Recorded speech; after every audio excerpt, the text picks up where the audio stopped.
My name is Gina Kim. I'm from Durham, North Carolina, and I am currently an LPGA Tour pro. I first got into golf because of my dad. He would take my sister and I to these nighttime driving ranges, and he loved the game. My grandpa loved the game, so obviously it was natural for him to try to share it with us. Sister didn't really like it. She was like, "This is for the birds. I'm not doing this anymore." I could tell it broke his heart. I didn't really like it as much at that time either, but I wanted to spend some more time with my dad, and I could tell he was already sad enough from my sister's declaration of hatred for this game. So I ended up starting golf like that with my dad. I guess I first started competing when I was 8, just for fun, just to see how it was. And then when I won for the first time, I loved the competition. I loved the adrenaline. I loved playing for something. So when I found out that I could have a career with this, that's when I decided I wanted to become a professional golfer. Kind of the thought that golf maybe wasn't for me crossed my mind when freshman year of college. Yeah, I would say freshman year of college. I think that's when I truly doubted it for once. I've been playing for 14, almost 15 years now. And that was the one time that I actually doubted it. Golf was not going so great at that time. I had a lot of big expectations. Obviously, failed to meet my expectations. I was getting a lot of stress. Golf wasn't as fun anymore. And, I was like, is this truly worth turmoiling over? Like, do I really have to grind myself over and over for this to make a paycheck? I'm not quite so sure if that sounds so appealing. And at that time, I really liked to study. I was taking some really interesting classes at Duke, and I'm like, now that I'm at Duke, like, I realized I could do much more with my career than just golf. So I thought about it really hard, and I don't know. I guess the universe must have heard my desperation or something, but that same year we won nationals. And then the week right after that, I went to the US Open and tied for 12th. So suddenly, like being in the third to last group at the US Open and watching people cheering me on and playing, like, I don't know, it just sparked my a passion for golf. Like it reminded me why I wanted to play. I was like, this is the reason right here. So after that, I've never doubted it since. Last year, I had conditional status, which meant that I had no guarantee starts. Maybe just a couple, but after that, it's all up in the air and it's dependent on how you do.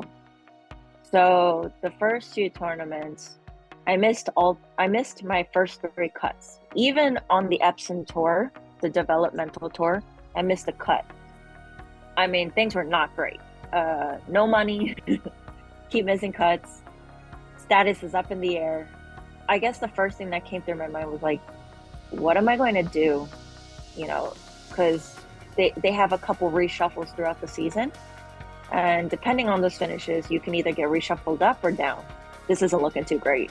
And I need to do something before the reshuffle happens, or else I'm going to be at the bottom and I won't have my chances anymore. And it was just a very stressful time.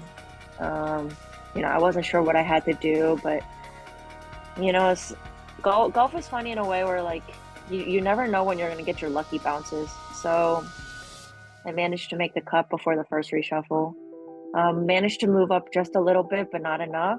And I think that kind of put my heart at peace a little bit. And I started posting some good numbers, some good results. And then I managed to shoot up and I could actually play whatever LPGA event I wanted to do. But the problem wasn't this year, it was next year. I needed to lock in my card for next year. So instead of playing the LPGA tour mainly, I moved down to the Epson tour, the developmental tour, because I won there once in the middle of the season. I got in through the top 10 money list, and then I secured my full status card for this year. Now I'm not really subject to the reshuffle. I can only go up now. But I still have to consider next year too, like still do well enough for next year. So, it's always in the back of my mind, but like, on the golf course, it's only going to stress me out. So I'm trying to learn how to be more present in the shot, be more focused, and that's on the back end. Like that's not my responsibility. Right now is my responsibility, and just try to focus that way. I take the most inspiration from Lydia Ko and Chin Young Ko.